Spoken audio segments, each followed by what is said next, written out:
አማን ነው አለን። ልጅቷ ለፖሊስ ተሰጥታለች ወይስ ቀብረዋታል? ቀብሯታል። አልሰጠም ለፖሊስ። በቃ ስለዚህ አሁን ለፖሊስ ደውሉና አመልክቱ።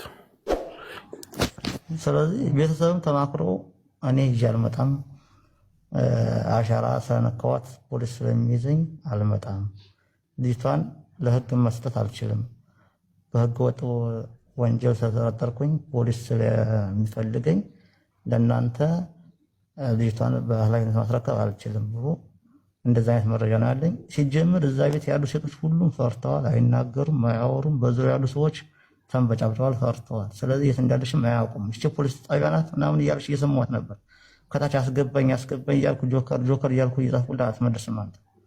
ስለዚህ ልጅቷም ዝም ብላ ቤት ብላ ነው የተላከች የመጣችው። ማንም ሰው ይችን ልጅ እዩ ፔጇን ገብታችሁ ማየት ትችላላችሁ። ገብታችኋል። ይች ልጅ ለሃና ድምፅ ሆና እባካቸው ዝም አትበሩ፣ ይች ልጅ መገኘት አለበት ብላ ፑሽ እያደረገች ፖስታለች። ያንን ፑሽ እያደረገች ፖስታለች። ይች ልጅ ደግሞ ያለ ነገር እዛ ቤት ገብታ አልቀረችም። ለባልስ ቤት ነው የምትውለው። ለባልስ ቤት ገብታለች። ከዛ በኋላ አልወጣችም። የሚባለው ምንድነው መንፈስ ምናምን በ24 ሰዓት መንፈስ ሊገላት አይችልም ልጅቷ። ስንት ቀኗ ከሞተች እንዴ? የበዓል ቀን እዛ ውላለች እኮ ሰኞ። የበዓል ቀን ቀርቶ ሳውዲ አረቢያ 2 ወር ይፈጃል ለማስቀበር። በ4 ቀን ውስጥ ሰው መቅበር አይቻልም። ለፖሊስ ደውሉና አሁን ንገሩ። ለፖሊስ ደውላችሁ ቀጥታ ቤቱን ስጡ። ሳውዲ አረቢያ ያላችሁ ህጋዊ የሆናችሁ፣ አሜሪካ ያላችሁ እነመኩም መደወል ትችላላችሁ። ደውሉ። ሲጀምር ቀበረ ሳይሆን ልጅቷ ቤት የቀረችው ቤት ነው። እሱም ለፖሊስ እጄን ይዘኛል ስለምፈልግ ይዘኛል ህግ ብሎ ነው። አሁን በደቂቃ ደውሉ። አሁን እንዴት ነው? ቆይ እዚህ ሀገር አንድ ጊዜ ጆከር ልናገር። በመጀመሪያ ደረጃ እዛ ያላችሁ ሰዎች የሸዋ ልጆች ግን የት ናችሁ? እንደ ወንዶቹ ግን አላችሁ? በሴት እህቶቻችን ላይ የዚህን አይነት ግፍ እየተሰራ ማለት ነው።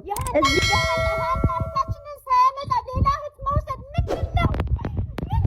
ቆይማ መሲ አንድ ጊዜ ተረጋጊ። ቆይማ ወደ መፍትሄው ጋይስ። ቆይ ጆከር እንግዲህ አሁን ይቺ ልጅ ተቀበረ። ጆከር ህጋዊ ቦታ ላይ አይደለም የተቀበረችው፣ የትም ነው የተቀበረችው። ይቺ ልጅ የትም ነው የተቀበረ። በ4 ቀን መቅበር አይችልም።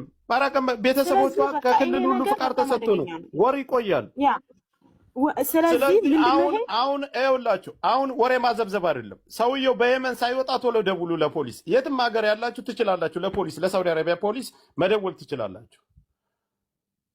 ቶሎ ደውሉና አሳውቁ። አሁን እዛ ቦታ ላይ ቤቱ ላይ የሰውየውን ቁጥር ብቻ መስጠት ነው። ምንም አይነት ነገር አያስፈልግም። አለቀ። በሰከንድ ነው እንዳለ ተለቅሞ የሚገባ። ጆካ በዚህ አጋጣሚ ግን ይሄ የብሔር ስም አታንሱ በእናታችሁ ሁላችሁ። ጆከር ሰማኸኝ ነው